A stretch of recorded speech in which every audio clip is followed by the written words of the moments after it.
clear account of everything. Start from the very beginning. Well, a long time ago, I was born. This has made many people very angry, and the world has been worse ever since. Oh, it's a VCR tape. It's a VCR cassette, class. Now you see, a VCR is an ancient technology where inside of a plastic shell would be a spool of magnetic tape. And on this magnetic tape would be inscribed audio-visual information. And you would put it into a special device that would be connected to a monitor, and it would be able to play this audio-visual information. Yeah. Extremely primitive technology.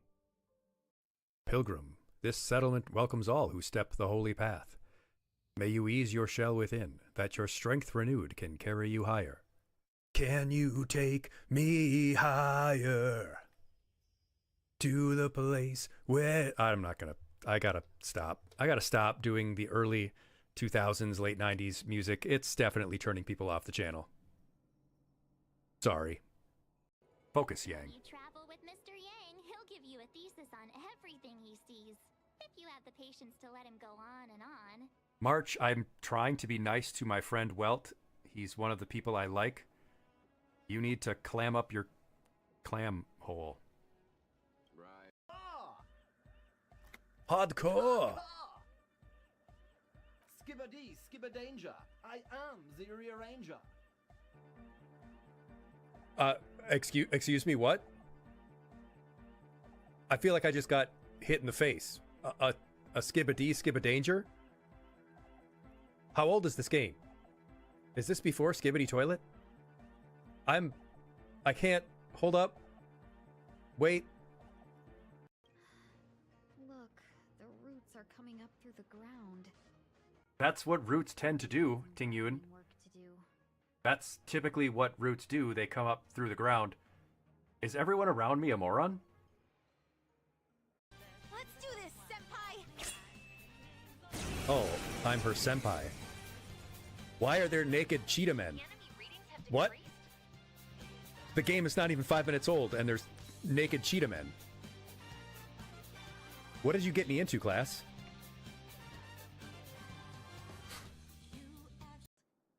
May I venture to know the illustrious names of my heroes? I'm Aegis. I'm your illustrious hero. I'm your lustrous hero. I'm your lusty hero. Now then. I mean, honestly, class, a half hour, a full half hour to eat this burger? Do they not ever have any Americans visiting this shop? I feel like I could eat this and some fries in that half hour. I apologize if I aroused you from some deep slumber. Slumber, long sleep, but now is the waking. Oh, she's woke. Growth, time of birth. The time of birth approaches. And she's preggers! Congratulations! I assume you know of the uproar that the public calls the psychotic breakdown incidents. Yeah. It's also called my life. Oh, I'm deeply troubled. Seatbelts, everyone! Yeah, that's Please let this be she a turned normal herself field into a trip. bug.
Welcome.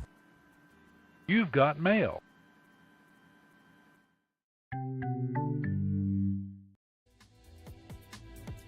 Welcome, everyone. Welcome. Come on in, find your seats. Thank you so much for joining me this evening. My name is Mr. Aegis. I will be your teacher for this session. Thank you to Actual Education. Thanks, Dr. Gold, for bringing your class on a field trip to mine. Perfect timing. We're just about to get started. Tonight, we do have a very special lesson on dealing with distress, and I'm about to bring in our very special guest. First, of course, we need to introduce our pet ferrets on the screen there and up on my shoulders. This is Moki and Ori. They are our class pets. They are downstairs right now, hanging out in their room. Maybe we'll go see them a little bit later. But since we have some guests, why don't we jump right into the classroom so that we can get this show on the road? Oh, and we have a hydration routine right away. Thanks. I actually have water this time and not just Dr. Pibb. Dr. Pibb? Mr. Pibb. Ah, yes, perfect. So, like I said, my name is Mr. Aegis. I'm a health teacher in the real world. My background is in health and wellness. I have a teaching license in health and physical education, and we have a very special guest with us today. And that is... Hello, Mirai. Thank you so much for joining us. Go ahead and introduce yourself.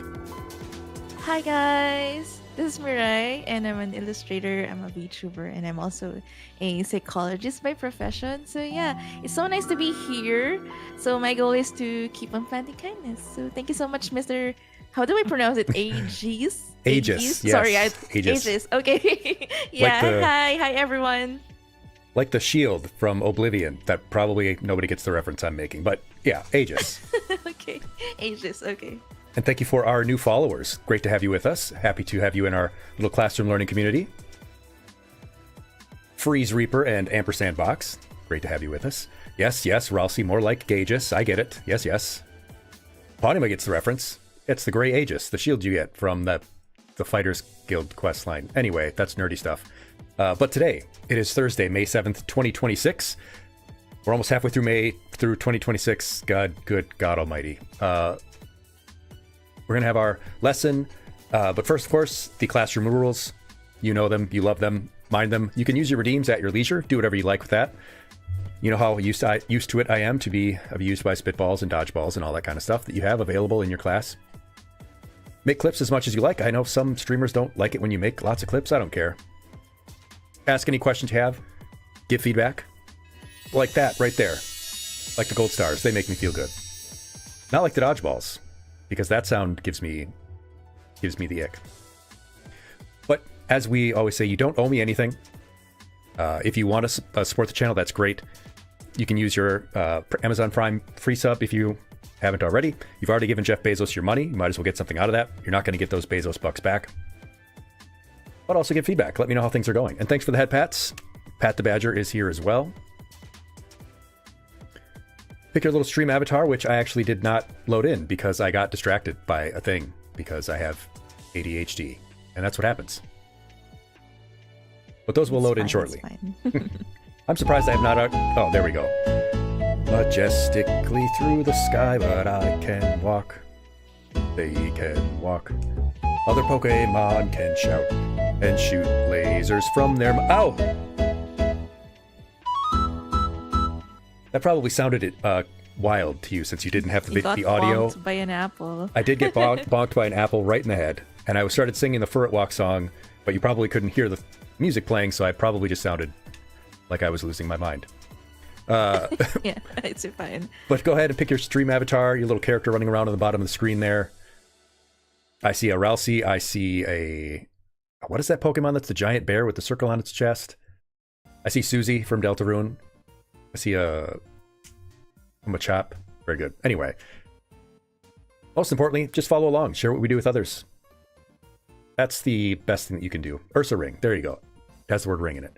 But also check out the Knowledge Fellowship, the educational streamer group that I am a part of, that Dr. Gold from Actual Education is a part of. Always someone streaming something fun and educational there. But because it is Thursday, May 7th, we're going to do some fun facts, as we always do. Oh, you missed the ferrets? That's okay. I put up this really cool little function thing that I can do now with my triggers. There. I'll give you a little bit of a... Hypersonication has enrolled in my little classroom learning community. Thank you. But yeah, we have our little trigger there that I can put up now. There they are. Scrobbling and scrambling around on the screen. The small one, the darker one, is Ori. The larger one, a little bit lighter, is Moki. They're very good. They only bite a little bit. But they do bite. Especially when I have not given them enough attention lately. No. Yeah, happy ferret noises. That drawer they're climbing into right now, it's always closed. Somehow they've managed to get it open. I don't even know how. How many sandals they've stolen of mine, I can't even count. Chaos tubes, absolutely. Where were we? Fun facts. Today's fun facts. Thursday, May 7th is the... well, it probably wasn't Thursday, but May 7th is Radio Day. It is the advent of the first radio wave receiver, or at least the day that it was first presented. Commemorated in the USSR, first documented by Alexander Popov. So basically we're here today broadcasting to you because of things like that, developments like Radio Day. How many of you actually still listen to the radio at all? I don't anymore. You don't? You just hook up the aux or the Bluetooth? I'm now listening more Apple. mostly on Twitch. Yeah. And Spotify. Spotify, for sure. Actual Education used to do ham radio. Now that is something. During car rides to school, Ampersand says, Bitch Shepherd used to do NPR. Now you have podcasts. Audible's another big one. Ponema, you do still like the radio?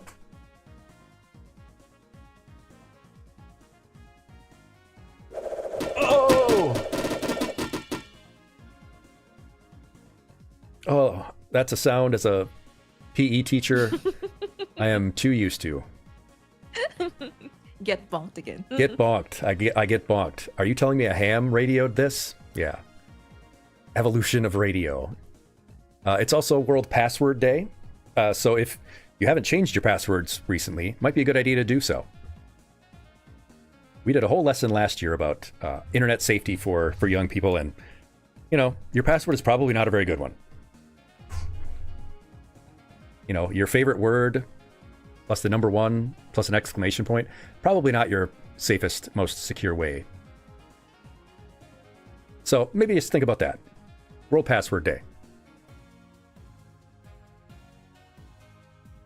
And of course, we do need to check in with our behavior chart right before we get our lesson going. Oh, there's... God, how did you even have any more? How are there any left still in the closet? We have to check our behavior chart. If you're not familiar with this, you may have seen it in your primary school education. Maybe you didn't. I know this is not very common in other countries, but in the US, for a certain period of time, teachers would have a chart like this hanging up, and your name would be on a clip. And if you were bad during the day, they would move your clip down. And if your clip got moved all the way down to red, they would give you detention or demerits or call your parents or something like that. Nowadays, though, especially in PE, we've gotten away from that. Now it's self-reflection. So this is your way to gauge yourself. How do you think you've been doing lately? We use a scale of Night in the Woods or Honkai Star Rail, if you prefer those characters. At the very top is Angus. Angus is good. Or Natasha, my favorite Star Rail character. Or Noelle from Deltarune. If you're feeling like you've been helpful lately, thoughtful, if you've been helping other people, taking good care of yourself, then you should acknowledge that. And if you want to be on the chart, I will put your name on a clip and put your name up there. And we update this before every stream. If you're feeling like Bit Shepherd, who's currently the only person who thinks that they belong in Angus tier, which is fine. Although Bit Shepherd is saying that they're solidly Greg this week, so that's also fine too. You know what? If you are feeling like maybe you could do better, that's also important. Always room for improvement. But if you're feeling like Greg, that's fine too. Beatrice, our favorite goth gator girl. You're working hard, trying your best, keeping your nose to the grindstone. We put your clip there with Loresno and Ponima, Countess Lita, Riley, Sasaju, Henry Bear, and Rao. You might be feeling like Greg, though, the slacker fox. Oh, it was the evil color chart, ampersand box. Yes, you are familiar with it. Narai's feeling like an Angus. Very good. Let me make a note of that.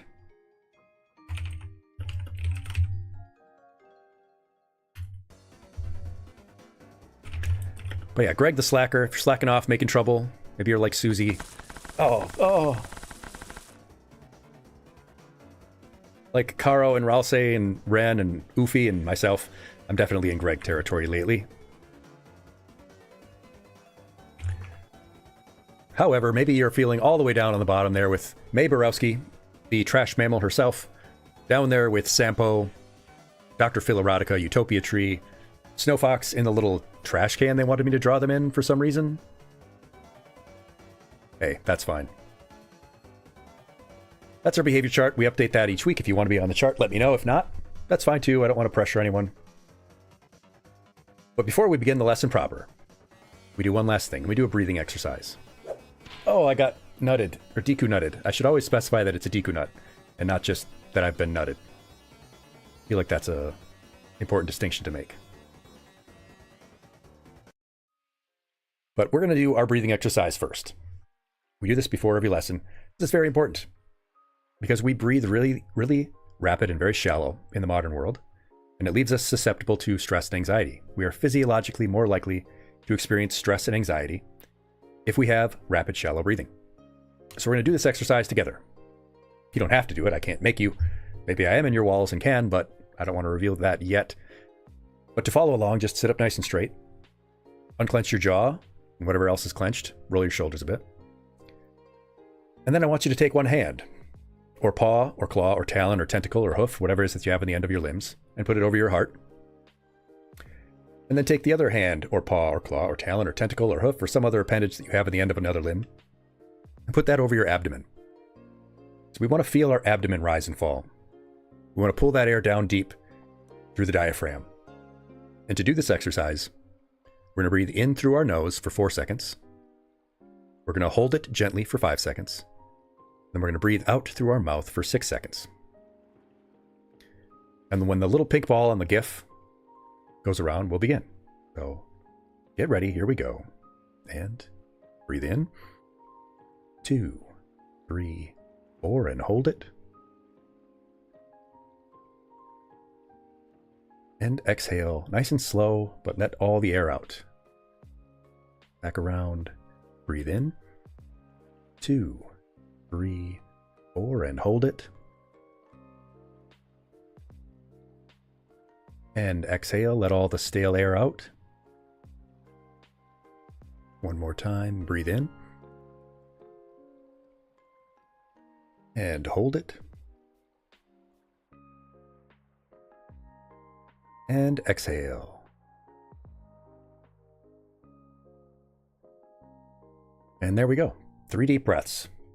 Takes less than a minute. But exercises like that, one of my favorite kinds, are shown to help reduce your blood pressure, lower your heart rate. And this kind is particularly helpful before you need to do anything stressful like a test or an interview or something like that. There's lots of different kinds of breathing exercises. You can do 4x4 or box breathing. I like this one with the breathe, hold, exhale. But you can do all kinds of them. All right, now that that's out of the way, we've gotten all of the clerical announcements and stuff out of the way. Now we can begin our lesson. In Vtuber Health class, dealing with the stress, how can we be okay when the world isn't? I will be here joined by Hello Mirai, our psychologist Vtuber friend. We're going to start with acknowledging the problem. And that is, there is a constant stream of bad news. It feels like we're saturated in it. We're swimming in it. Bad things happen, and there are billions and billions of people in the world. That adds up to a lot of bad things. And it's generally more than we can deal with. We're going to talk about the size and the scope of the issue, why this keeps happening, and what can we do about it. We, of course, want to have a little disclaimer ahead. We might be talking about some challenging stuff. We'll try not to talk about anything too specific about the things that are going on in the world. But if you want to talk about it, we will. So just be aware that there might be some challenging things we'll discuss. First things first, though, I want to hear from you. I'm going to leave this open-ended and ask you, class, has this affected you? Have you experienced this concept? Do you feel it when you're around bad news a lot? And where do you feel it from? Where does that stress seem to originate?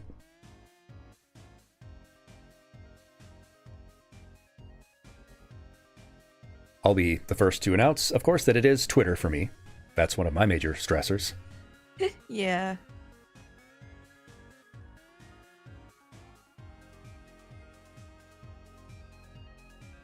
But also, you hear it from your friends, from your feed. Yep. Anima, some days it gave the feeling that everything went to shit. Yeah, work too. And work can make it worse.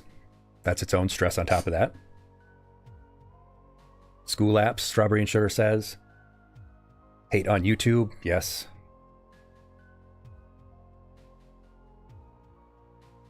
Well, Ralsei makes the point that not being there doesn't even help, because you just get anxiety knowing what's happening there.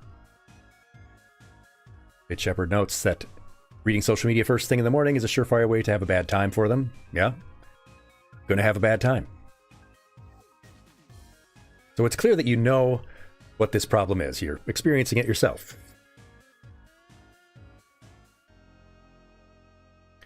We'll talk about how big this issue is. Now, our psychology friend here, hello Marai, probably pretty familiar with the number of people that you talk to who say that stress is a major problem in their life.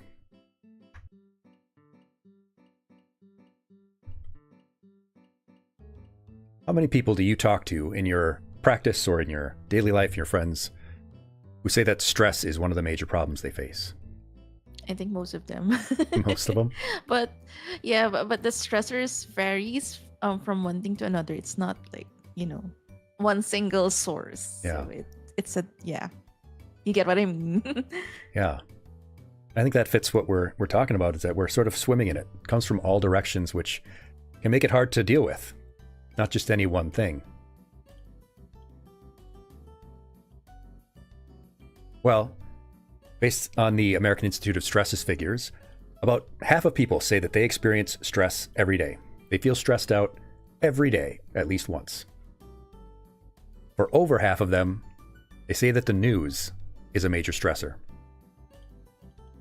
Despite this, though, they continue to put that feed of news into their blood because they want to stay informed.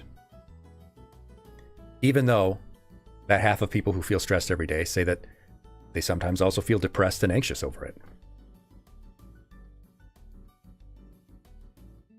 But stress, regardless of its origin, is a risk factor in 3/4 or more of all disease, especially chronic disease. And stress plays a major role in our poor sleep, which we also have pretty bad lately.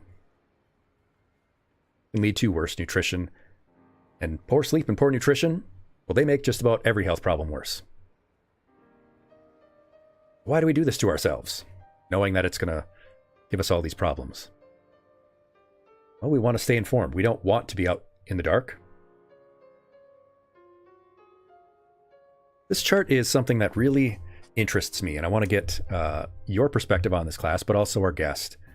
This is a chart that shows the trend in the number of people who say they frequently experience stress in daily life.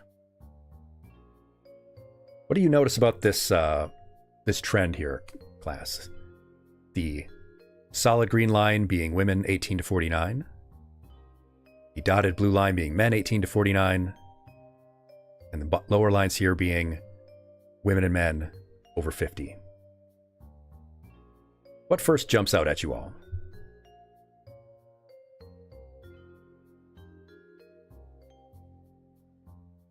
Yes, Henry. Stress can, in fact, make seizures worse too. That I've definitely heard.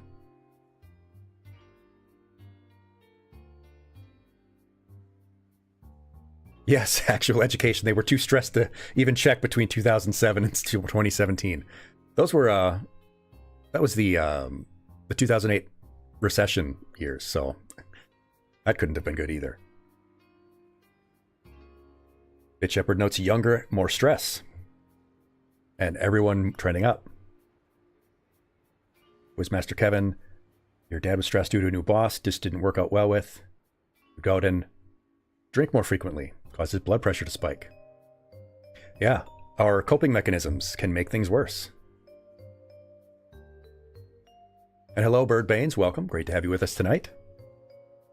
Yeah, I think the thing that first jumps out at everyone is, of course, it's all trending up for everyone. But it does seem to be trending faster and higher for young men and women. In particular, women 18 to 49. Why do you think that is? There's not necessarily a right or wrong answer. There's probably a lot of factors involved, but what are some of the reasons you think that younger people are trending higher, and why women of all ages are trending higher than men? And yes, this is USA, I should specify, based on Gallup news reporting. Ampersand Box, that's an interesting point. You wonder if the 50-plus men report less stress or actually feel less. That's a good point. It is well known that older men tend to not see their doctors for things, for example. Quizmaster Kevin says, work and environment. Yeah, it's tough out there for younger people in the workplace. Financial stresses.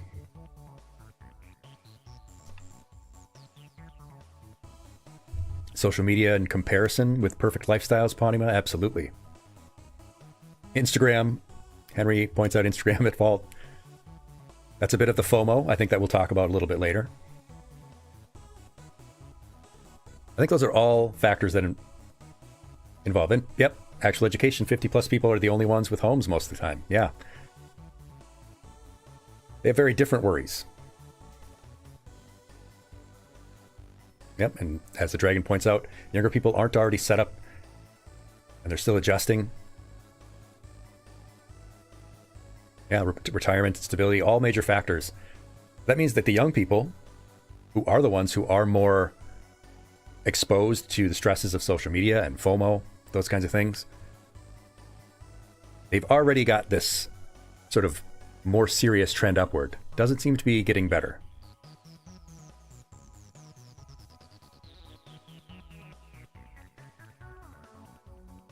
Interesting point. Strawberry and sugar. Yeah, there's a lot of comparison, a lot of unrealistic standards, especially in social media and Instagram and the like. So y'all made a lot of very good points as to why this is happening. Yep, and younger generations, and I mean, honestly, we do have the weight of the world on our shoulders. Because it's all on us now, isn't it? That's just the tip of the iceberg. Because we haven't even talked about some of the major other factors like global conflicts. Be right up front with it, there are multiple wars happening right now. Climate disasters are occurring. When I put this lesson together, I had disease spread there.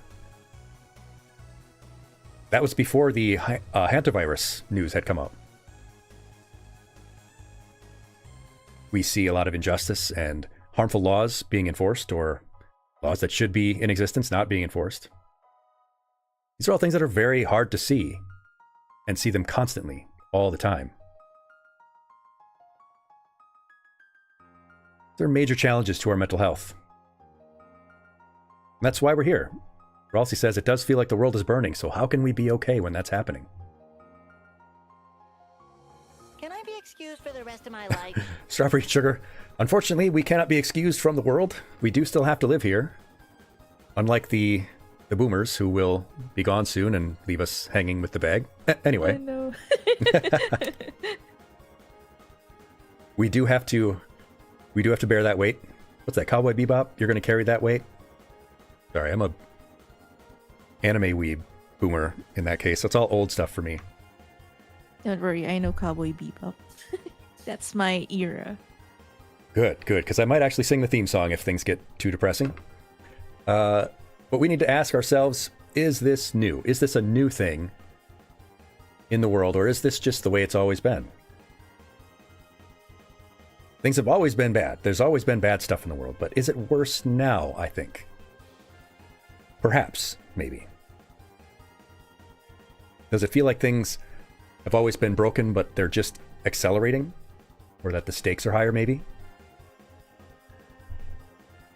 Birdbanes, you say it's always been?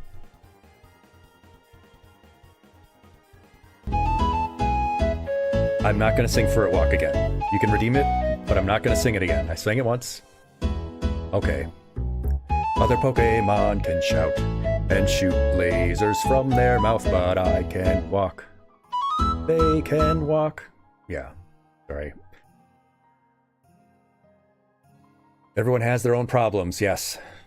And they seem to add up, don't they? That leads us to the elephants in the room. Social media. And instant news, the 24/7 news cycle. And that we have so much more history to look at. And all of that history doesn't look very good, does it?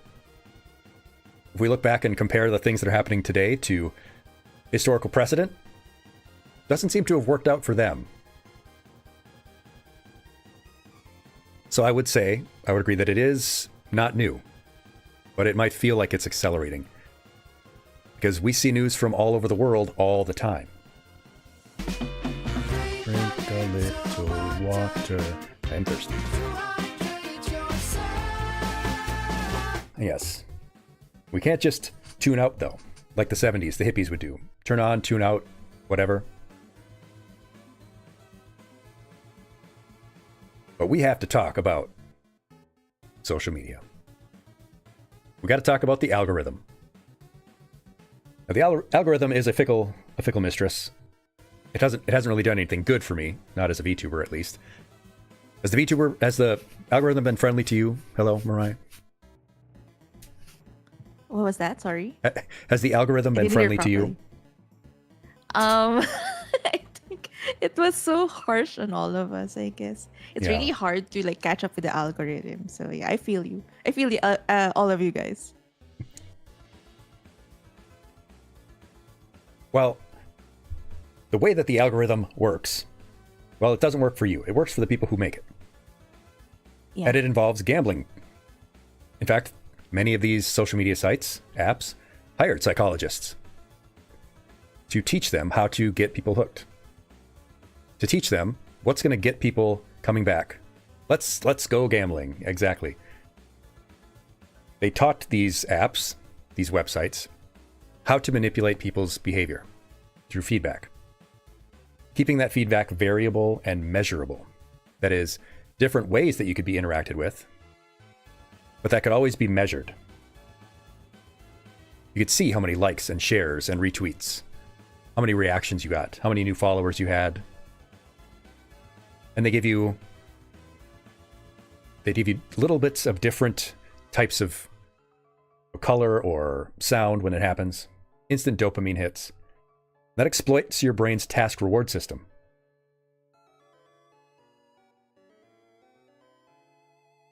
It also provides you with social validation.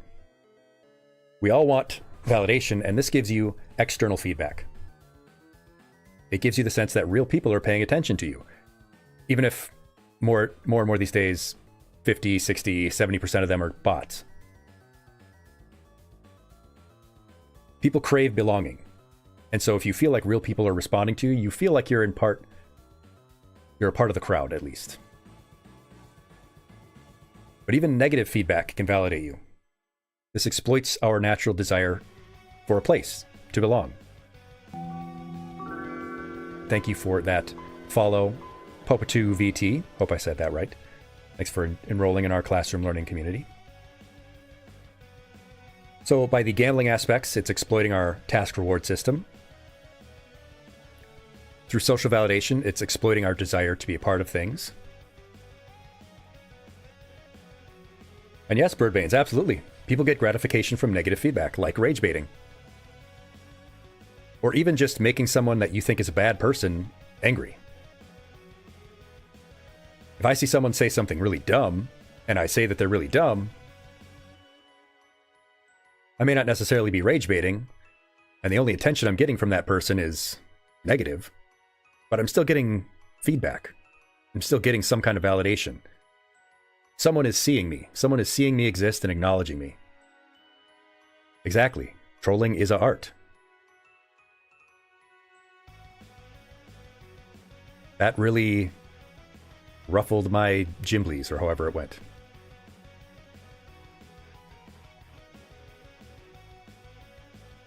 In either case, it keeps us hooked.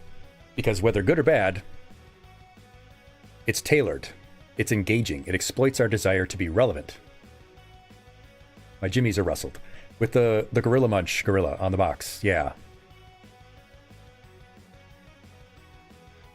And unfortunately, these people, these social media magnates, they know how this works because they hired psychologists who unfortunately make the job of other psychologists, like our guest, harder. Yeah. Are those people treated like pariahs? Because I feel like they should be in the psychology community. It was not like discussed openly, so maybe I could say, because it does harm. Yeah. So yeah, as you know, healthcare providers, we should not. That's the first and foremost thing that you should do, is to do no harm. So that's a thing. Yep. Yeah, and they have, I would say, sold out to do, make a lot of money helping social media companies get people hooked on this terrible algorithm. Yes, and as we've talked about in previous lessons, as Bit Shepherd points out, your eyes are the currency. Engagement is the currency. We live in an attention economy. If you think something is free, you are the product. There we go. Absolutely. Right on the same wavelength there, Dr. Gold. You are what's being bought and sold. Your attention. So anything they can do to get your attention and keep it is what they want.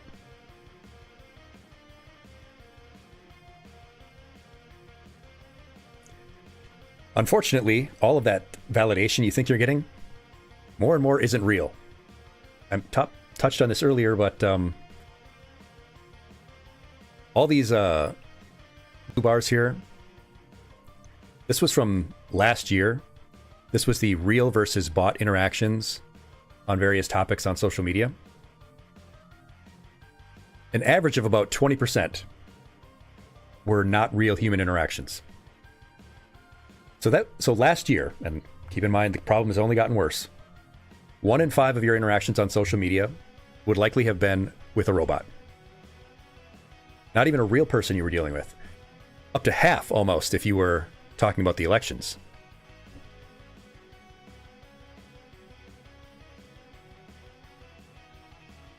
And now, of course, Twitter seems overcome with bots. Very obvious ones, to me at least, but I mean, I'm sure my boomer parents don't realize the difference. But it really feels like it's more like a quarter. It feels like 1 in 4 people I'm interacting with or seeing on my feed. That's not a real person.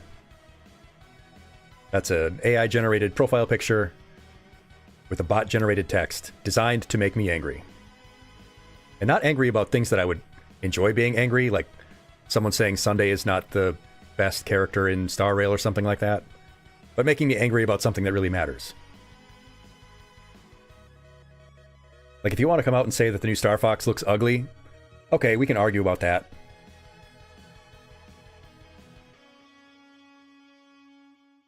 Yeah, they have to keep generating views, even if those views are completely fake. But some of you touched on FOMO, and I want to touch on that too. And yeah, the Falco actually does look cool, Pawnima. I couldn't agree more. Charlie Brown had hose. Ralsei says, yeah. Oh, God. One of the other problems with this social media presence is that it is persistent. Ralsei, you touched on this earlier, that even if you're not looking at it, you know that it's there. Quizmaster stands for fear of missing out. Which is perfect for what I'm about to say, in that even when you're not looking at your phone, you know that it's there. You know that things are happening. You know that the world is passing by. News is happening. And the phone knows how to get you to respond. It knows to buzz and give you notifications, send you messages, send you alerts. And some of those psychologists that helped these people build these apps help them figure out exactly when to send those notifications. They will tell you or send you notifications when you've not checked for a little while. When they notice that you are not checking in very often, they will start to send you more messages. They will try to lure you back in. Is that Godfather 1 or 2? Or maybe it's Goodfellas? I get those movies mixed up all the time where he's like, I tried to get out, but they pulled me back in. I don't really watch a lot of movies. 3. Godfather 3. Yeah, they know how to rope you back in. Mm-hmm. They actually monitor, of course, your behavior usually.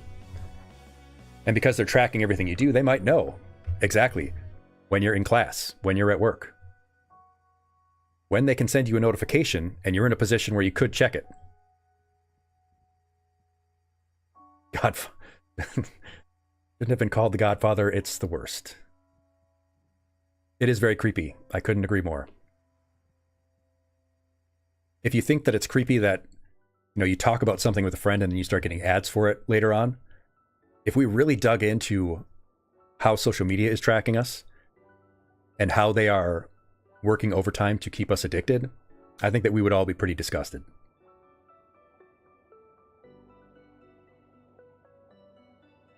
So that exploits our curiosity, our natural curiosity to want to always know what's happening. Then we get to the FOMO that some of you have been asking about. Fear of missing out. When you look at your feed, or you watch YouTube or Instagram or whatever else, you're seeing what everyone else is doing in the world. But what about you? Everyone else is getting seen, right? What about me? And that is true. That is also true, Dr. Gold. We are pretty easy to predict, and it's all the easier when they have very smart people telling them exactly how to figure us out. Yes, Birdbanes, I agree on that part. I would prefer not to be seen sometimes. Sometimes my pronouns are do not refer to me at all. But then again, I'm also a streamer, so it's like, I need to be noticed. Obviously, I wouldn't be doing this if I wasn't a complete narcissist. But FOMO helps us feel left out of the world. Social media exploits our desire to see and be seen. Everyone else is getting seen. We're getting treated to all of their best moments. But it's important to remember that as well. We're only seeing the stuff that they want us to see. Most people, well, I mean, maybe not my friends list. They're always posting mopey stuff about the problems that they have, which is great. I like to support them, but most of the time people post the stuff they want you to see on social media. Their accomplishments, their achievements, their best looking pictures.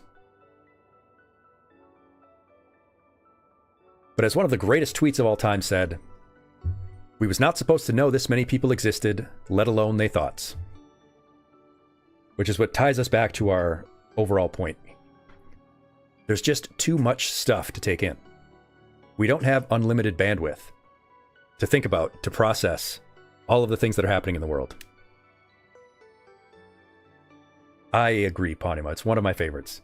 We was not supposed to know this many people existed, let alone all of their thoughts. And some of these people have some very troubling thoughts. Especially about my favorite Star Rail characters. Who was it? It's Sunday. Oh, okay. I love don't the play bird Star boy. Rail, but I know the character. He's got a little halo and everything. Yeah, is he related to Robin? That's all I know. Yes, that's his Okay. his sister. Okay. And he tried to become a god so that he could make everyone harmonious by force, but then he got redeemed, and it's a whole thing. None of the story in that game makes any sense at all, but the character designs are what matter. Yeah. So we have what's more appropriately called the anti-social media, and the news with a $sign, because I thought that was clever of me. The bad news equals money. Bad news is good for the people who own these social media companies. It was great to have you, Birdbanes. Thanks for dropping in. And your attention equals money, as Dr. Gold said earlier. If it bleeds, it leads. That's a great journalism quote from Bit Shepherd. If it bleeds, it leads. Happy fun stories of a kitten being rescued from a tree do not move product. They do not move newspapers. Not that anyone reads newspapers anymore. But you know what I mean. Ah, Braden, there's a $1 million question. How do we stop ourselves from comparing ourselves to others?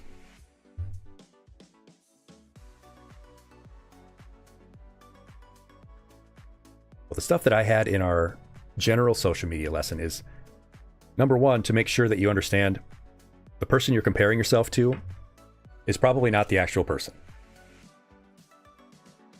Unless you know that person personally, if what you're looking at is their social media accounts, that's almost certainly not that real person. As we were touching on, those are not their usual pictures. It's not what they normally look like. If they're posting about their accomplishments, that's something that's taken a long time. It's not something that just happens to them all the time. They're not posting about any of the struggles they have. If it's family, comparing yourself to family, that's incredibly difficult because these are people that tend to know each other pretty intimately. But you have to keep in mind that they didn't have your exact experiences. And if they are family, if they are people who care about you, they don't want you to compare yourself unfavorably to them. And if they're the kind of family that would do that, that wouldn't be supportive, well, then there's the possibility that you need some other family. Because family is not just blood.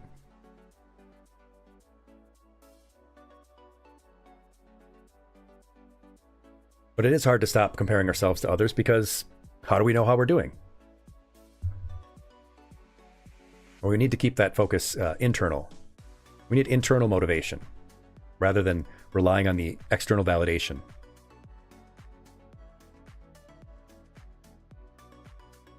But the reason bad news equals money is that our brain is wired to anticipate problems because we need to know if the cougar around the corner is going to jump us. And I don't mean the older woman at the bar. I mean the actual like cat jumping around the corner to claw your eyes out. We're wired to anticipate potential problems so that we can avoid them. Normally, we filter this out because we know that it's extraneous. But that can only work up to a point. When we're constantly thinking, well, there's a war, there's going to be a tornado because of climate disaster, there's going to be a new disease outbreak, when I graduate, I'm not going to be able to get a job. These are overwhelming. And it gives us an incentive to catastrophize. And it gives the news an incentive to sensationalize so that they keep your attention.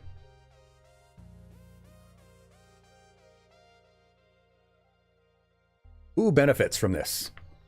Who benefits from this horrible, horrible situation? Is it me? Do I get anything out of this? Is it psychologists? Do they make lots and lots of money because people are less and less mentally healthy and they need to see treatment? Is that your experience? Do you make lots and lots of money? No, actually, their money gets depleted more and more because, it's so expensive to have sessions. Absolutely. So it's not me. Mm-hmm. It's not counselors and therapists or psychologists. It's not the class. It's advertisers and grifters and scammers and content farms and engagement trolls and extremists and ideologues. They make a lot of money this way because they're the one getting your attention dollars. By getting you to doom scroll, which can lead to something called outrage fatigue, where we see so many things that are distressing, that make us angry all the time, that when the next terrible thing happens, we just got no energy for it. It makes it harder and harder to resist bad things happening. That bad news is everywhere, on every kind of issue. And it seems like every source is reporting it. The 24/7 news cycle is killing us. And that news keeps getting harder, worser, faster, stronger, which is a bad pun because I just wanted to include this picture of Daft Punk. But the news is becoming less nuanced. It's all about the headlines. They got to churn out these daily editions. And there's more and more quote-unquote independent news outlets, but they have to be more and more outrageous and outlandish to get attention in the saturated media economy. So it seems like the news is worse than it even is. Not that it's good. There is still bad stuff happening. But it's not being reported honestly. It's being sensationalized, being amplified, being plugged right into your veins. It's rage baity. It is very rage baity. So what does this do to us? This can't be good for us. It's like when I make myself a pizza and I eat the whole thing, I'm like, I know this is not good for me. But specifically, what's it doing to me? Let's talk about the exact specific psychological effects that this can have on us.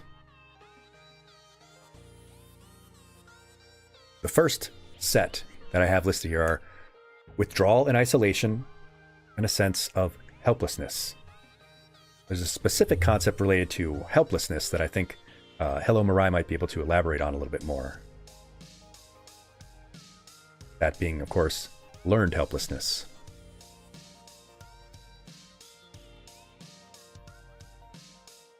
But class, why do you think all of the things we've been talking about can lead someone to feel withdrawn and isolated? What is it about all of these news effects and the doom scrolling that can lead us to feel withdrawn and isolated? Why would we do that?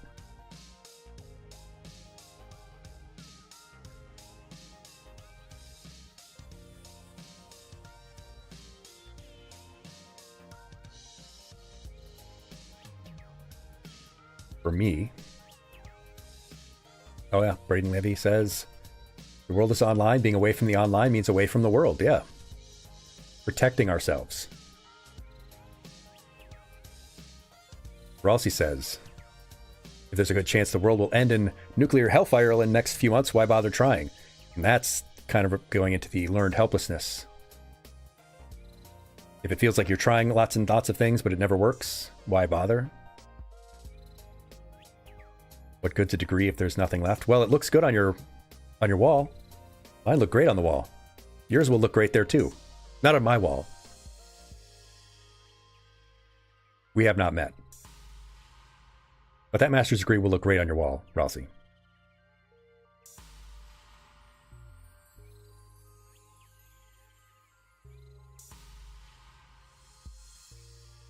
But yeah, why would we want to reach out and connect with other people when things are so bad? But also, are those people even real? Hell, maybe half the people we're dealing with in the world through the lens of online aren't even real people. They could just be bots.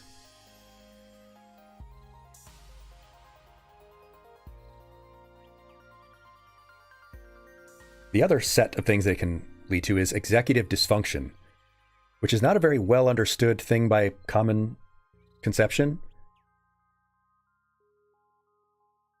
So maybe we can get a little bit more elaboration from our guest. Yeah, so executive dysfunction is like when your, functions of daily living are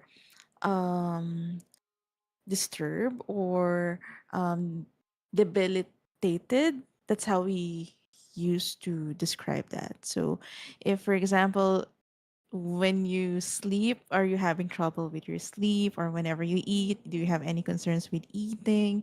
Stuff like that. So that's what executive dysfunction is. Like your day-to-day activities. So was it, Yep. Affected in a way? Yeah, and Ralsei points out, yes, that's similar to what you're talking about.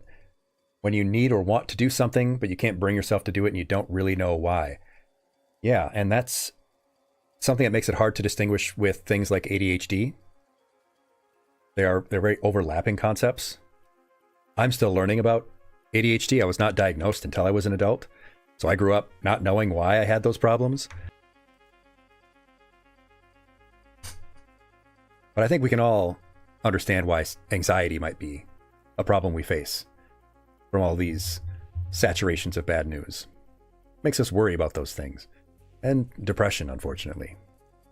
Yeah, it does. It also sounds similar to depression, where we have trouble doing things. In the case of executive dysfunction, though, it sounds like it's more difficulty making the decision to do it.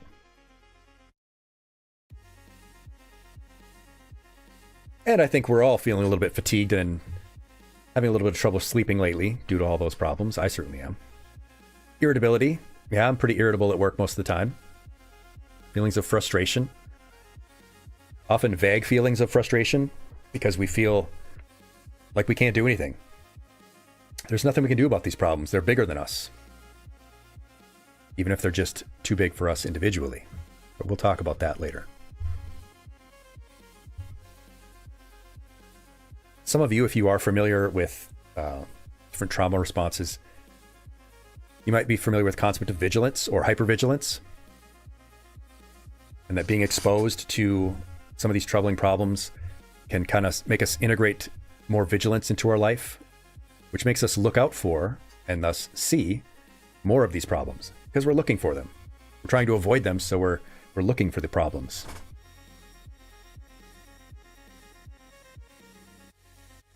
This is especially problematic for people who are already in vulnerable groups, people who have existing mental health challenges, who already have trouble with some of these issues, like, say, ADHD. If you have compulsive behaviors and you're compulsively looking through all of the bad news in the world, it might make things even worse for you.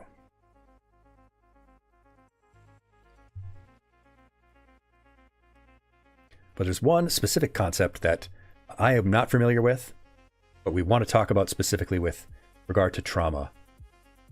That is vicarious trauma. Yeah.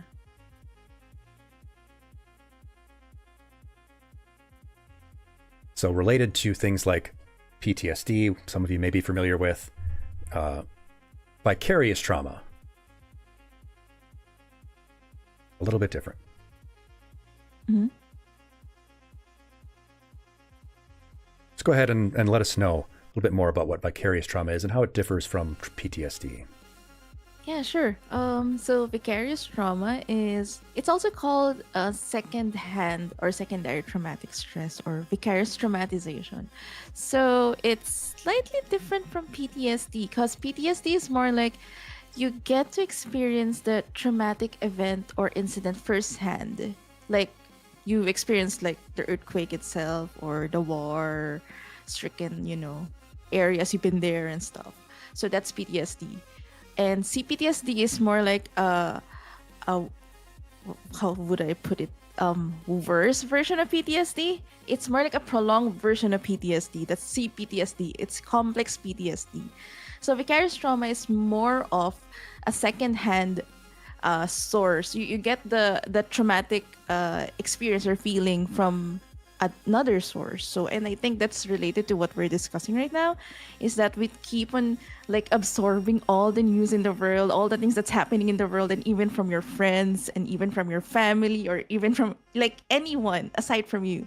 So that's vicarious trauma. And more often than not, people who are susceptible to vicarious trauma are those in the healthline field, like me. So yeah, so it's really inevitable for us to avoid vicarious trauma, and really it's that challenging as a psychologist too. So it's also kind of similar. The symptoms is kind of similar, like the hypervigilance and all that stuff, negative self-concept, the emotional dysregulations. The one was Mr. Aegis was mentioning earlier, executive dysfunction, stuff like that. It's similar, but vicarious trauma is not a diagnosis. It's not on the book that psychologists and doctors use. It's like a indicator that you're starting to have some sort of trauma. So if you don't address it right away, or if you don't address it properly, it might lead to much worse effects in the long term. So yeah, so that's it for me.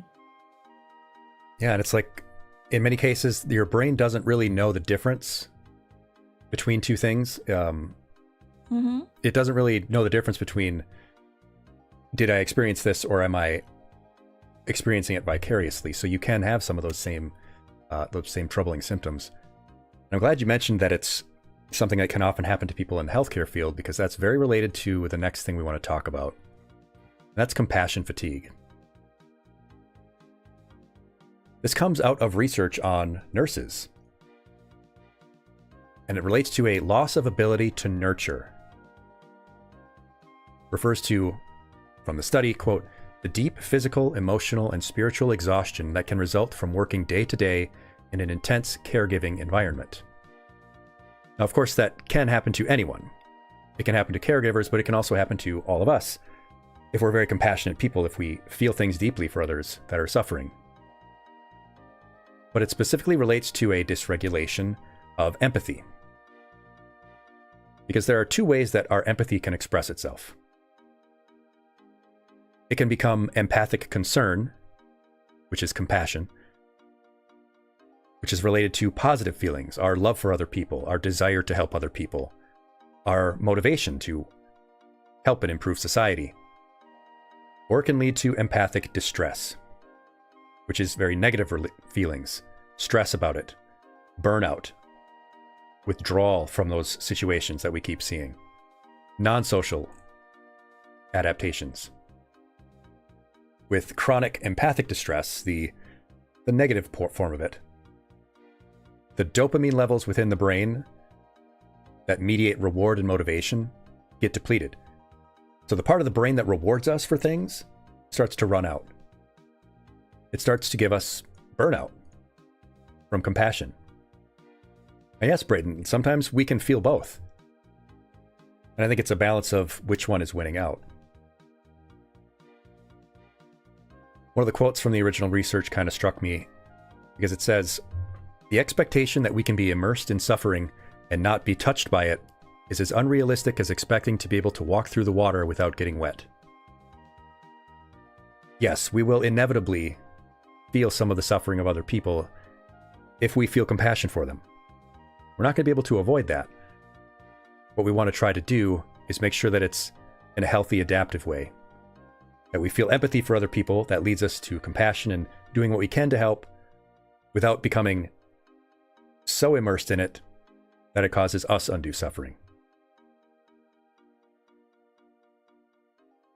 What the research has suggested is that we focus on the self/other dynamic. Are we focusing on the suffering that we're seeing in the world through the lens of ourselves or through the other person? Exactly, Dr. Gold. Fill up your own cup so that you can pour it for others. And that's exactly what this concept is saying. If we over-identify with the problems other people are experiencing, then it becomes a focus on our own discomfort. It's good to put ourselves in other people's shoes, but you can't live there. You still have to live your own life and fill your own cup. True empathy involves accurately feeling what the other person is feeling, while at the same time maintaining an emotionally separate sense of self. If that sense of self starts to dissipate, and you become too fixated on the suffering that other people are experiencing, then you're not leaving any place in your own life for positive emotions. We can't over-identify with other people's suffering. When we are fixated correctly, it motivates us to do better. When we're fixated on the suffering and not the compassion that it leads us to feel, we'll burn out pretty quickly.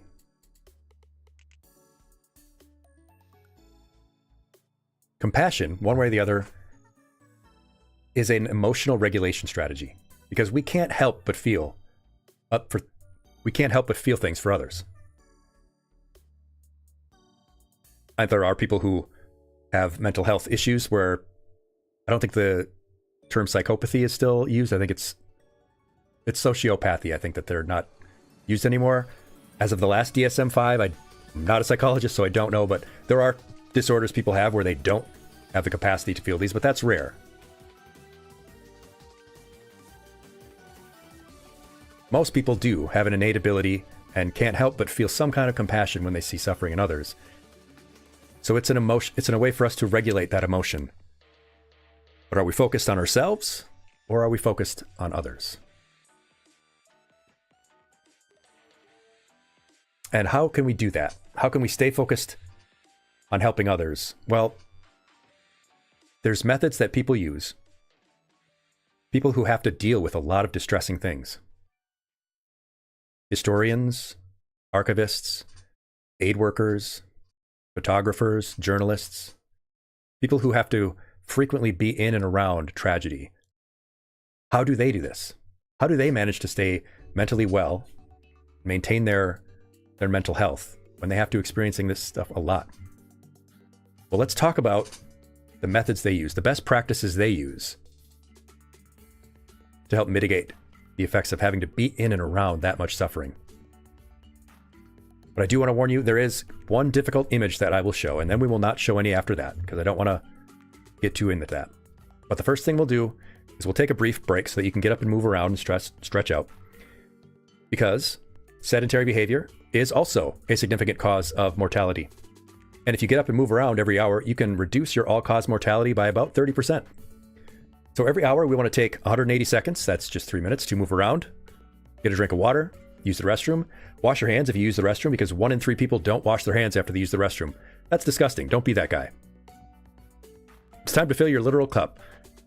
We're not drug testing here. I mean, fill your water cup. But yes, get up, move around. We'll be right back after these 3 minutes of your local TV network station. We'll be right back. Like thing, she turned herself into a roach. It's a long story. I haven't read it in a long time.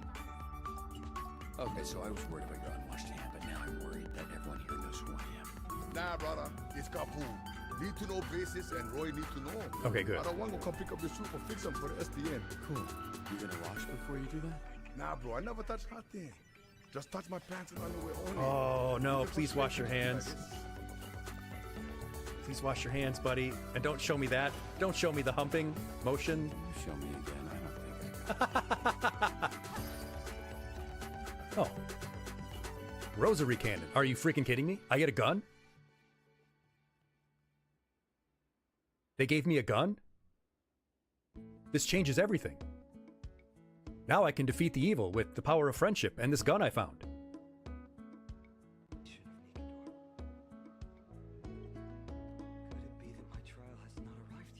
A manifestation of Nico Nico Ni. I should not ever do that. Well, see you around. Won't you get wet? Actually, She'll get... No, I'm not even going to say it. I'm not even going to say it. I'm going to be above that. I'm going to rise above it. This is a much more cultured show. We have standards here. I can't say that with a straight face. Oh my God. Humble yourself before the shells of those who gave their lives to hold our kingdoms. So this kingdom is literally built on the bones of innocent people.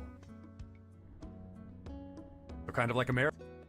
May I venture to know the illustrious names of my heroes? I'm Aegis. I'm your illustrious hero. I'm your lustrous hero. I'm your lusty hero. Gotcha. Die mad about it. Stupid robot. All robot computers must shut the hell up. You do not speak to me.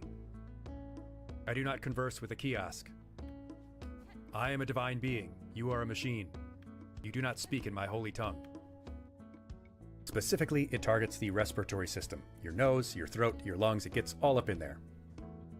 And it spreads very easily. It is a very, very fast spreading disease.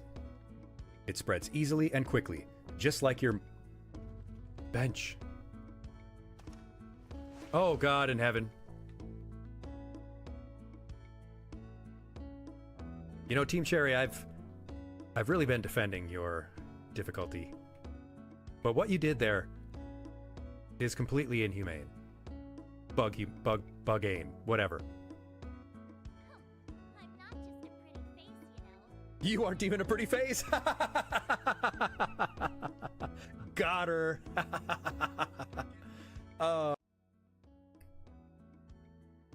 Thanks for sticking around through the break, class. Appreciate that. Hope you got some good movement in. Got yourself some water or soda. That's fine. I can't police your nutritional habits yet. But yes, we are going to show one particular image, one specific image that I think is very important to give us context for what we're going to talk about. This is a pretty famous image, pretty famous picture, and you might recognize it.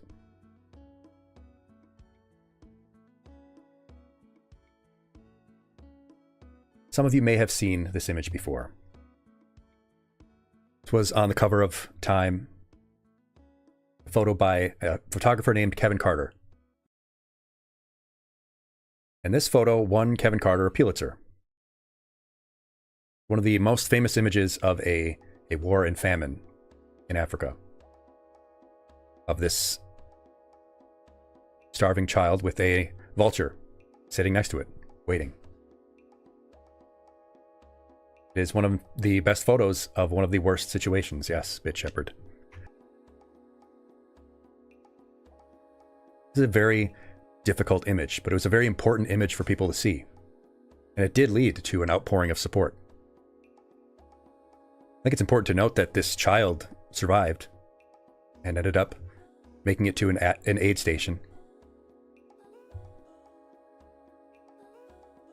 But Kevin Carter, however, did not survive. Kevin Carter would go on to take his life. Kevin Carter spent a lot of his life photographing very, very difficult things. He covered war, he covered famine, covered genocides. And eventually, through some of these experiences he had and through the loss of friends, he took his own life. Seeing these kinds of distressing images, even though these things weren't happening to him, made his mental health so much worse that he eventually took his life. In the wake of that tragedy, other people who are in that field and in related fields started trying to take better care of their mental health. Photographers, journalists, historians, researchers, archivists, activists, aid workers, emergency services people who are potentially immersed in these kinds of problems a lot, see these kinds of images a lot, they need to do things to make sure that they stay mentally healthy. Because as Dr. Gold was saying earlier, if you're depleted, if you've got nothing left, then you can't really help anyone else.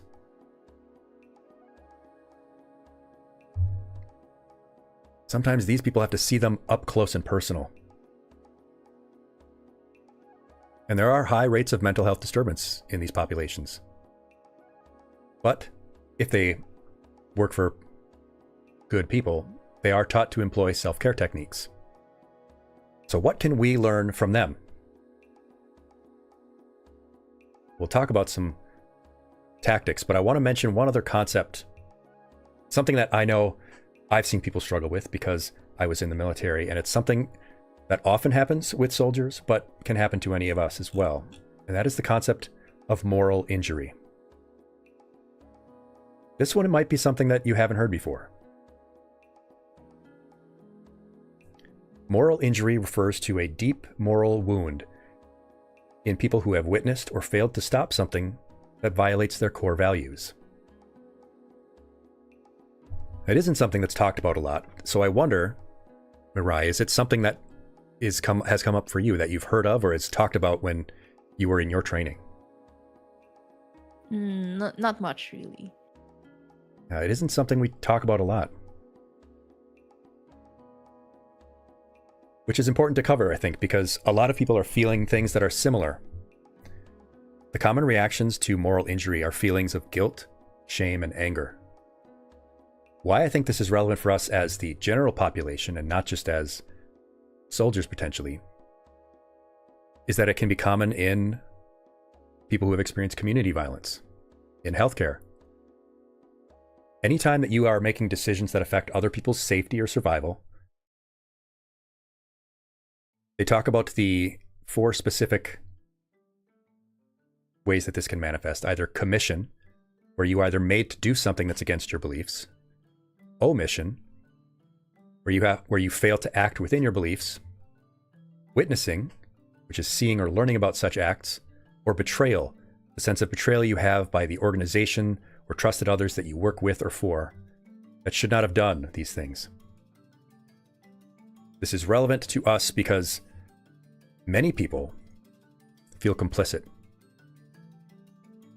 If you live in a country whose government is doing terrible things, you may wonder if you're complicit. If things are just happening in your community that are bad, you might ask yourself, why didn't I do more?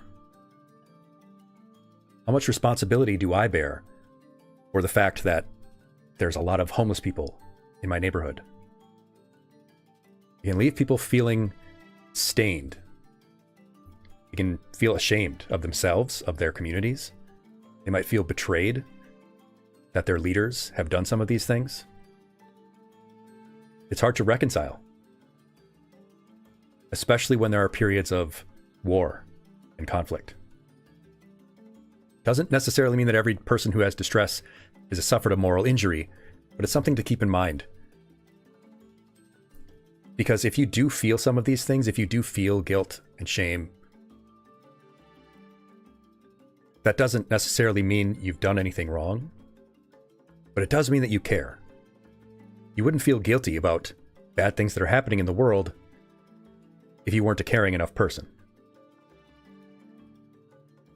When it becomes potentially problematic is if you start thinking that you're bad, that you should have stopped these bad things, that you don't deserve to be happy, or that you don't deserve the things that you have because other people don't have them.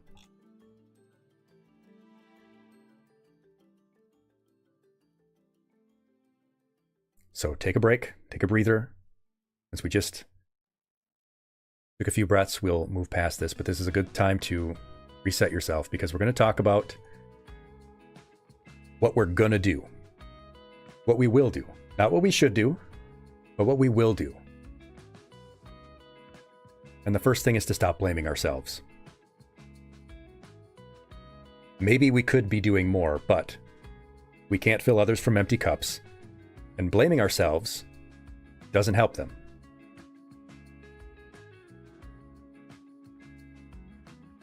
It's normal to feel anxious and overwhelmed at all these problems. It's normal to feel guilt. It's even normal to feel cynical. I certainly feel a lot of cynicism about the way things are going. It's not an unnatural feeling to have about these problems. But you can't blame yourself for it.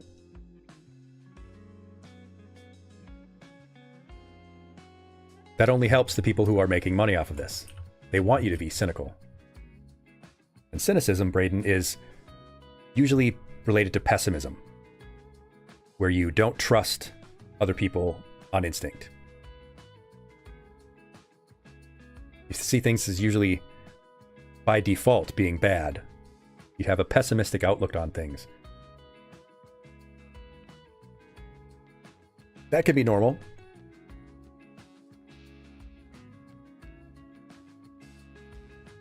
So we want to do what's called triage. Triage is the basics of emergency medicine. What's the first things we need to do? What's the biggest wound that we need to stop the bleeding on? And the first thing is to limit our exposure to these problems.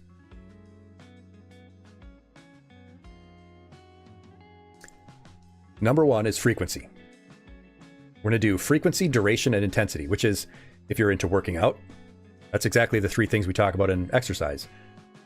Frequency, duration, and intensity.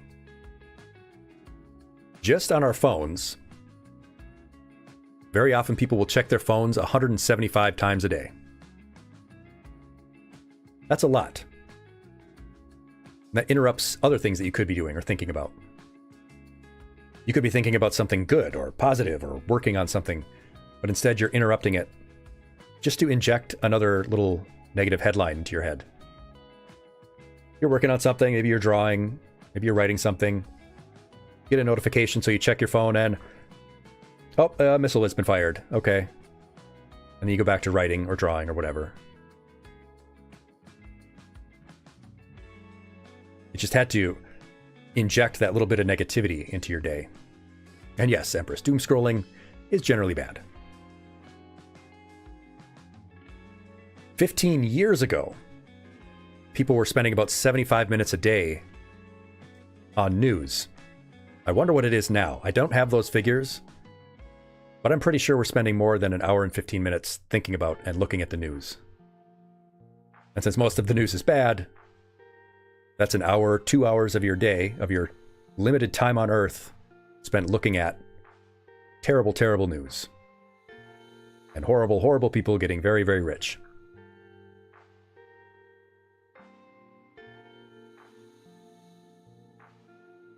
And all of that news has gotten more and more cynical, more and more sensationalist, and a lot of us have as well.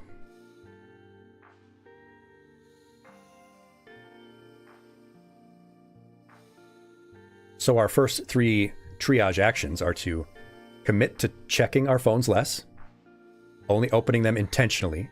That is, we're going to look at it because we have a reason to, not just because a message dinged. We try to reduce our total time using it, taking conscious breaks, and cutting some of our distressing sources. In fact, I want you to do that right now.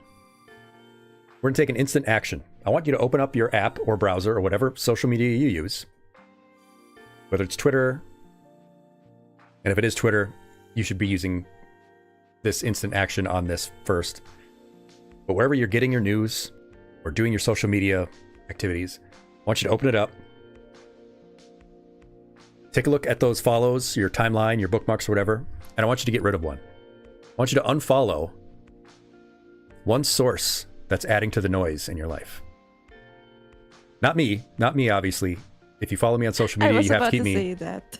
You have to follow me. Follow me, guys.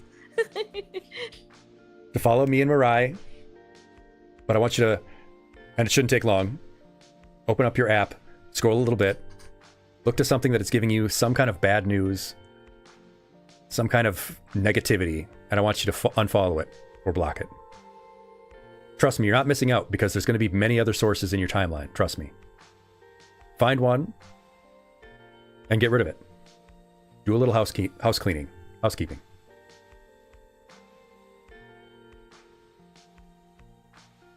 Find one account that you're following or topic that you're listening to and get rid of it. Well, I can't ensure that you have, because I'm not in your walls yet. But I'm sure you have.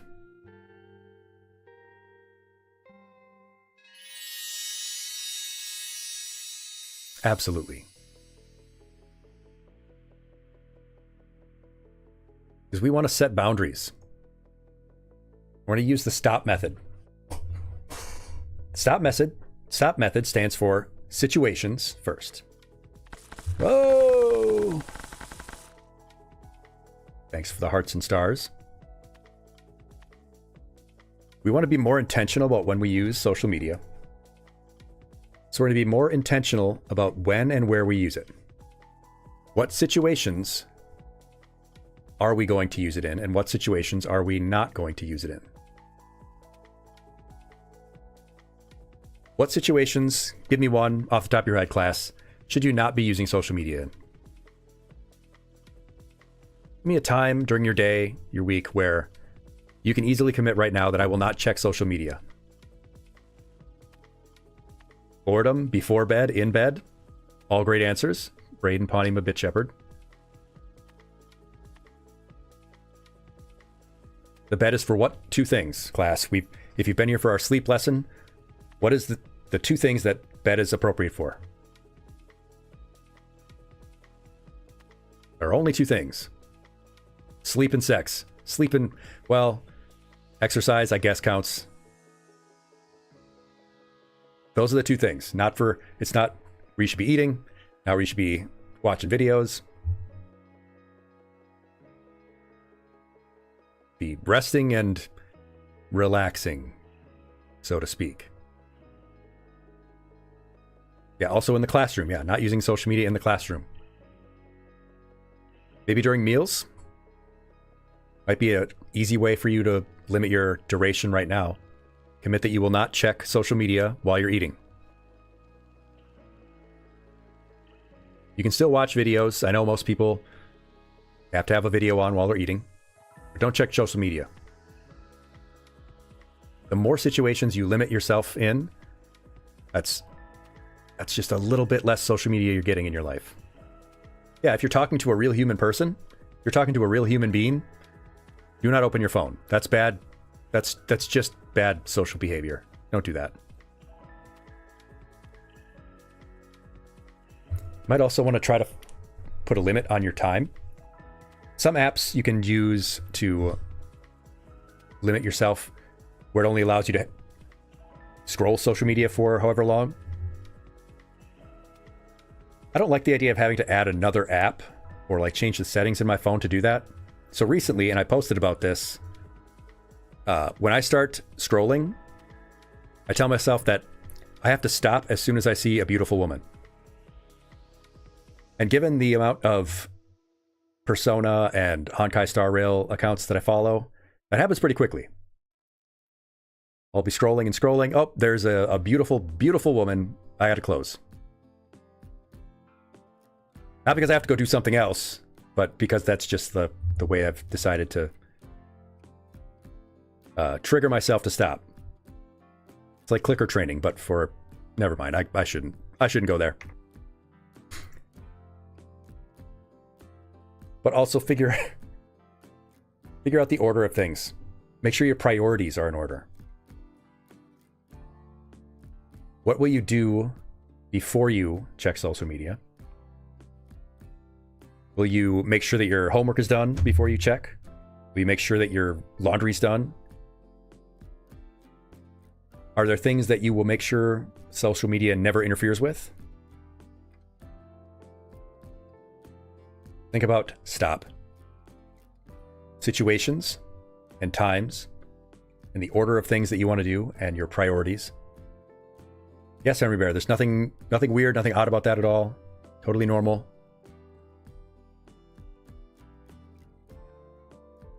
It's also important to try some mindful practices. Increasing physical activity whenever possible, which on its own reduces stress and anxiety, improves your brain health, increases your resistance to stress. So, since you've got your thinking caps on, what could you incorporate most easily right now in terms of physical activity?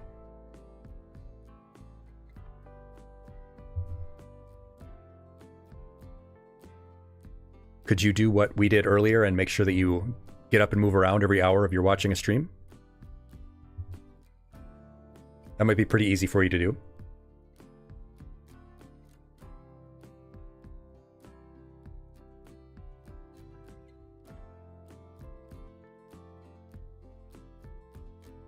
What other mindful practices do you often suggest to people, Mirai? I think you mentioned most of it. Probably what I can add, I'm not sure if I think it's also related to mindfulness. Setting boundary. I think you mentioned that too. Setting boundaries, and then make sure that. Oh yeah, I remember.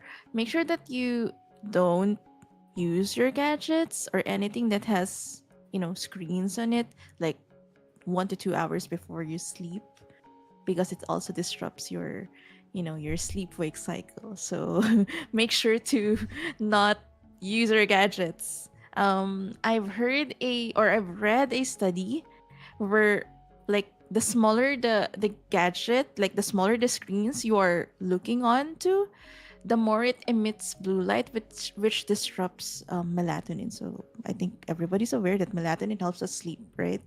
So yeah, and that's basically it. I think you've mentioned it everything. Yeah. Very important point too about the sleep. Yeah. And those devices, yeah, the smaller they are, I mean, the brighter they have to be for you to see them.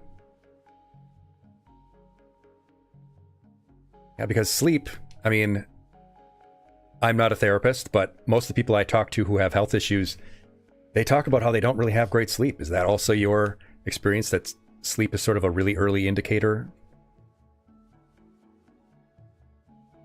if someone you're talking to in the therapy context, that if they are having if they're having troubles, poor sleep is generally a early warning sign.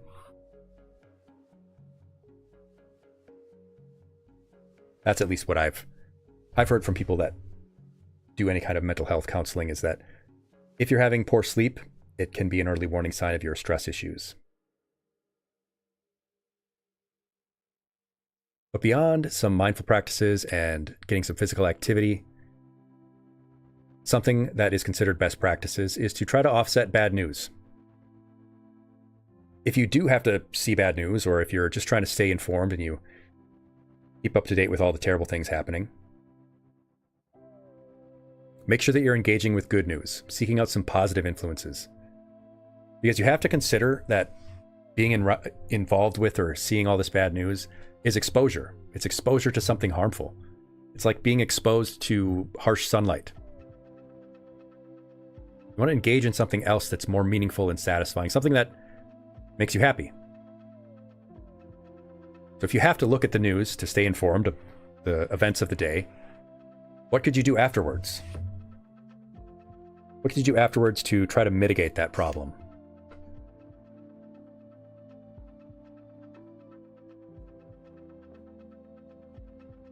Besides gotcha gambling. Braden, you got stressed and stuff last week and it led to you getting a cold. That's not uncommon, and that is very possible. I think at the very top of the lesson we talked about stress being a contributing factor to 75% or higher of chronic illness.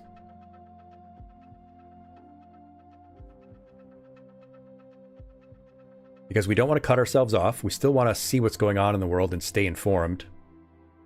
But we want to recognize that we go into stress mode when we see that stuff. Even when the stressor is removed,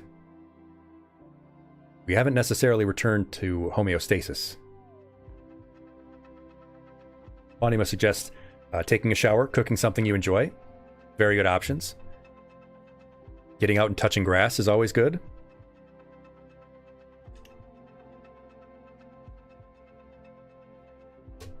Can I also add something? Absolutely, I please, by all one. means. Yeah. So yeah, I think Mr. Aegis has discussed, like, like setting boundaries and like filtering which ones to follow, which ones to consume. Also, it's important to add something new to your routine so that it makes you like, do worthwhile stuff instead of focusing too much on the worst things that's happening in the world. So try to explore the world and try new things and put it in your routine. How does that sound for you, Mr. Aegis? I think that sounds great. That really gets you focused on something else. Reminds me that in another lesson, we talked about the concept of single tasking. I think it was a lesson on multitasking and how everyone thinks they're better at multitasking than they really are. And, everyone is checking their phones while watching a video on one screen, and they've got something else on the other screen, and they're eating at the same time. So we talked about single tasking, which is doing something that requires your full attention, that is enjoyable. Like, let's say you want to learn to knit. That's a new thing. It's a new skill. It's something that can be fun, but also requires a lot of your attention. So your brain is really active on this new thing, like you're talking about. It doesn't have time to be worried about all the other stuff that might have just been exposed to. The dragon mentions a site called Fix the News that shares stories of positive human progress. Yeah, go ahead and bookmark that instead. Bookmark that instead of the thing that you unbookmarked earlier.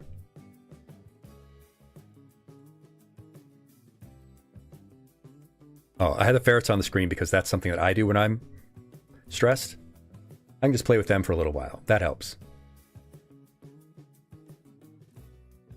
Some of the traits of people who are very resilient to these stressors are people who start out with a greater initial optimism. They tend to have less fear of these stressors. But one I wanted to mention, we'll only touch on this briefly before we get to the sort of wrap up. People who are not conspiratorial are less likely to be overwhelmed by bad news. And that I found very interesting. Why is it that you think that people who are less conspiratorial are less overwhelmed by or overstressed by bad news. Think about that for just a moment. Yeah, people who are less conspiratorial, people who have more social support, people who feel like what they're doing has a sense of purpose. But people who don't buy into conspiracies end up less stressed.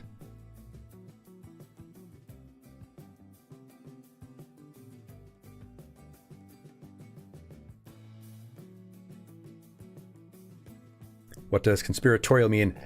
Conspiracies are, plots, schemes. Like people think that it's a conspiracy that we didn't land on the moon.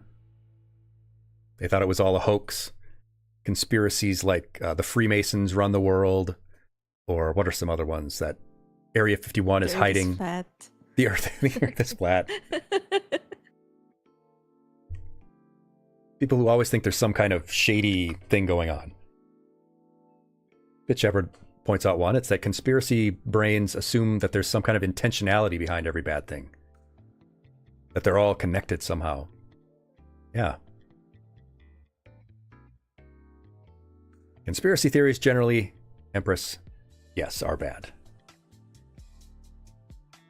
But the trait of the resilient that I most want to convey to you is that the resilient people who resist that kind of stress, they don't engage with all the things they see.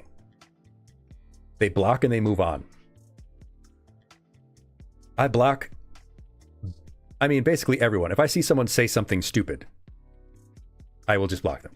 I don't need to see it in my life. I have enough stupidity at work. I don't need it in my life. If you see something that's bad faith, if you see something that's rage bait, don't let it fester. Just cut it off.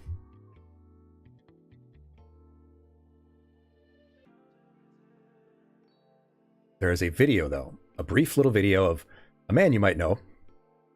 Not personally, you probably never met him personally.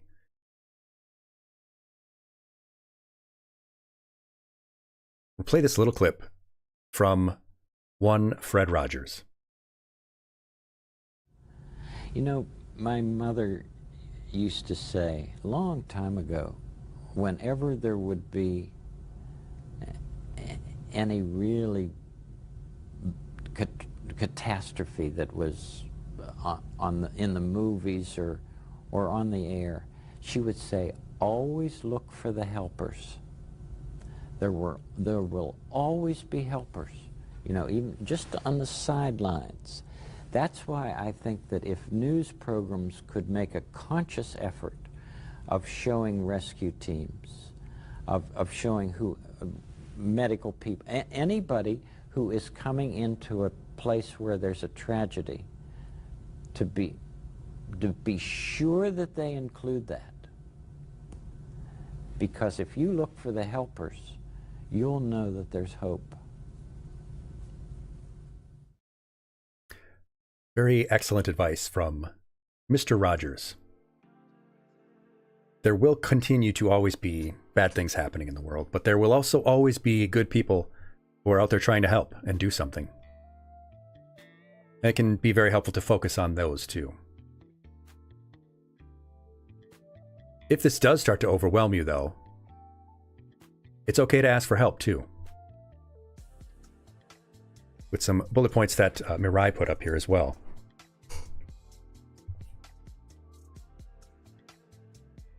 If any of the stuff that you're seeing is giving you a hard time functioning, please, by all means, tell us.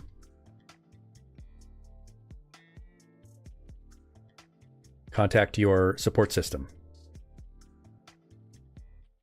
Look for your local hotlines or national hotlines. Find the friends, family that you trust, and talk to them about it. Because we want to feel compassion for the things that are happening in the world, but we don't want it to make it hard for us to function.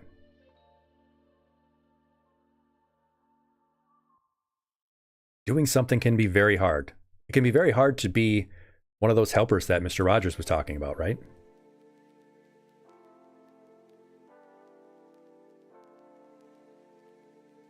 But there's a concept called self-mastery, which is the feeling that you can do things. that you have effect on the world. The opposite of sort of learned helplessness.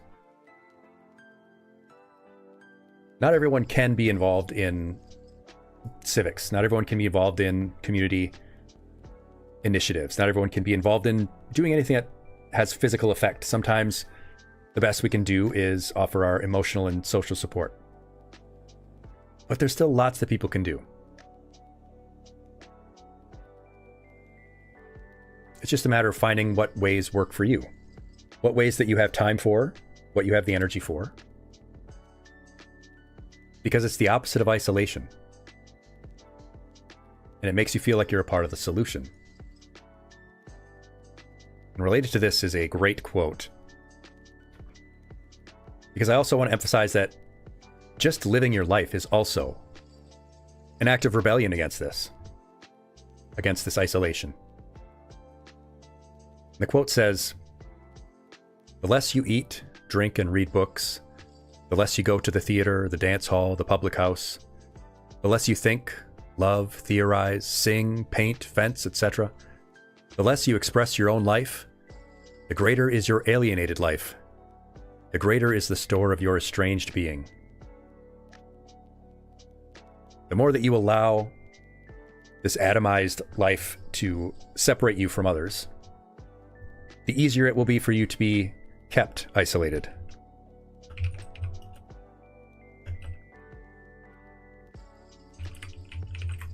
They want you isolated.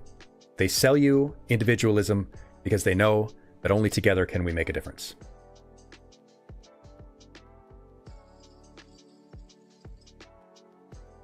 And obviously this is an old quote because it's talking about fencing, but you get what I mean. We're stronger together. Apes together strong, I think is... I didn't actually see that movie. They sell us individualism. Yes, sometimes even just a kind word, Ponima, can make a difference. I think about that when I get cut off in traffic and I'm really angry. And I want to, like, flip the person off. And sometimes I do, because I'm human. But I think even one callous, missaid word can hurt someone. One correct good word can lift someone up. The tongue is a two-edged sword, or sharper than any two-edged sword.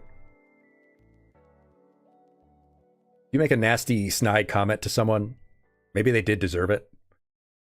But maybe that comment, it's just to some stranger. You don't know them. You don't know if they're a bad person.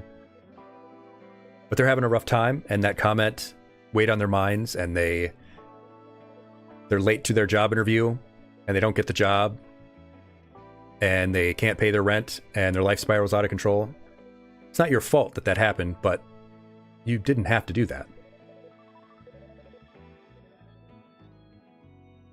Whereas, on the other hand, someone offers you a kind word at just the right moment. It can be the difference for you. Someone says something nice about you, and you think, you know what, wow, I feel really good about myself. And you ask your crush out, and they say yes. And your life changes. You never really know. The tongue is very powerful.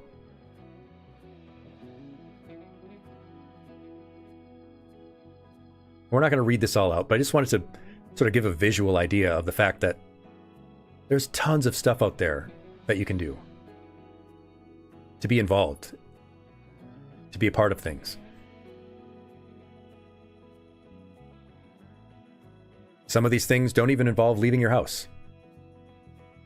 You can just be a letter writing campaign. You could help create awareness. You can circulate petitions. You can share constructive ideas. You can design posters or graphics for local events.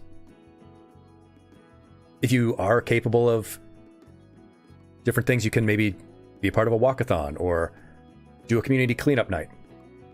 You can be a part of a farmer's garden, farmer's market. Go to city council meetings. Some of these can be hard to do, hard to motivate ourselves to do, but the alternative is nothing. The alternative is more isolation.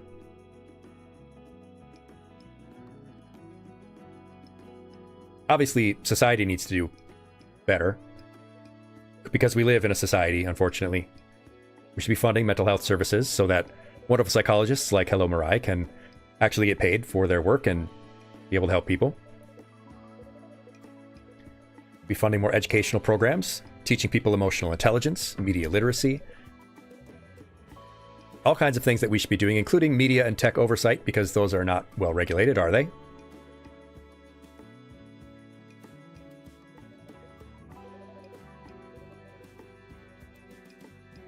But we're going to have our final little brief pop quiz with just 3 questions to show me what you've learned. First question being, what were the 3 aspects of exposure to limit? Thanks for the spitballs. Love it. What were the 3 aspects of our social media exposure that we should be thinking about limiting? You think about that question, put the second one up. And that is naming one trait of people who are resilient. Oh, there go the chairs. Someone's going to have to clean that up. It's not my job. I'm the teacher. I don't work facilities.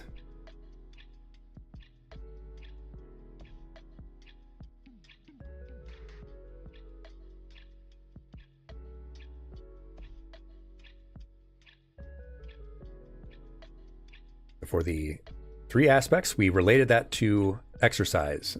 They're the same 3 aspects we talked about there.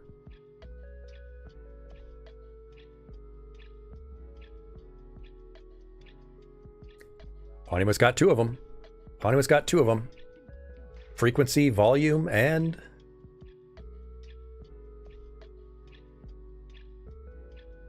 frequency, something, time. Jepper just says delete Twitter. There you go. I mean, that'll help. Frequency, volume. Let me just get to the right slide here so I can show you. And duration. Intensity being volume. Or how loud it is. Similar. So, because you could have like one frequency, like you could only check your phone once, but if you check it for 5 hours at a time, that's still a lot. So those 2 things, frequency, duration, and intensity. And then what was one trait of resilient people? People who are able to help, or people who are better able to resist the problems associated with this bad news exposure, all this distress. Optimism. Simple as, Bit Shepherd. Optimism.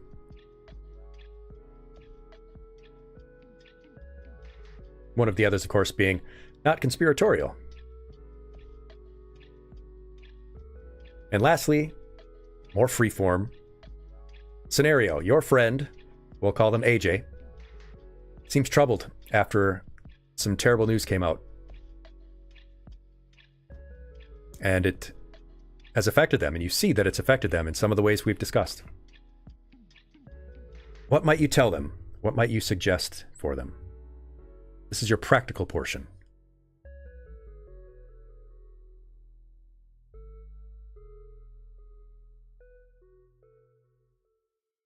What advice might you give to your friend? They seem to be struggling.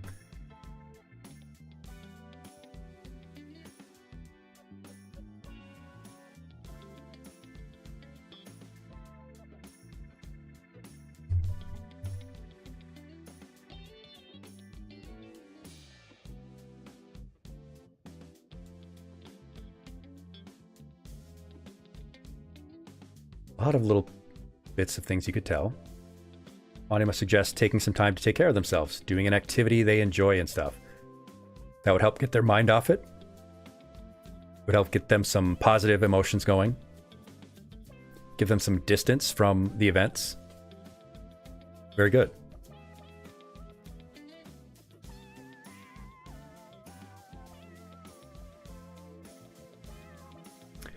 Empress, might be a good idea to look into some different hobbies then.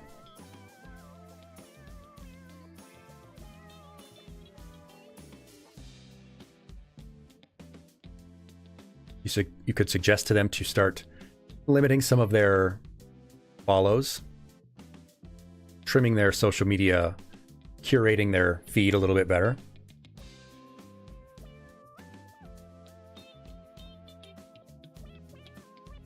Maybe you could even go with them and do a hobby.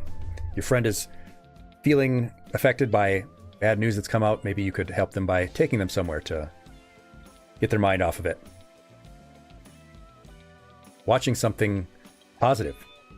Maybe looking for the helpers, as Mr. Rogers said. Hope is a weapon that you are trained to wield, Bit Shepherd says, and it's from Tumblr. Sometimes the best ones come from Tumblr. I mean, we've had some great quotes here.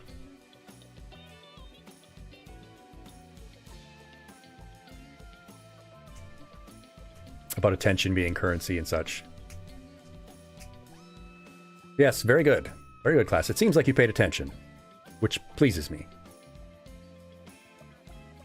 So we'll open it up for any other questions you might have. Any other thoughts you might have. Things you might want to ask me or our special guest, Mirai.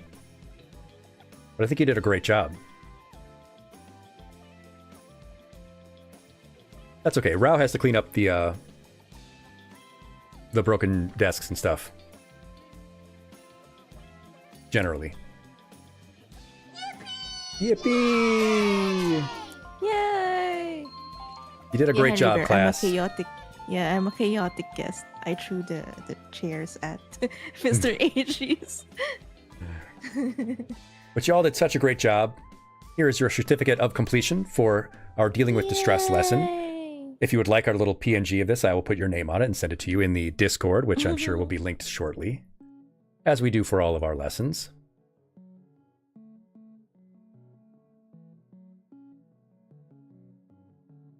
But yeah, 50% of all. Oh!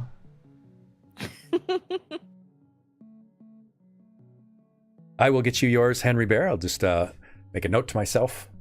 We'll do that. Yeah, you can also jump into our Discord. Keep up with us there.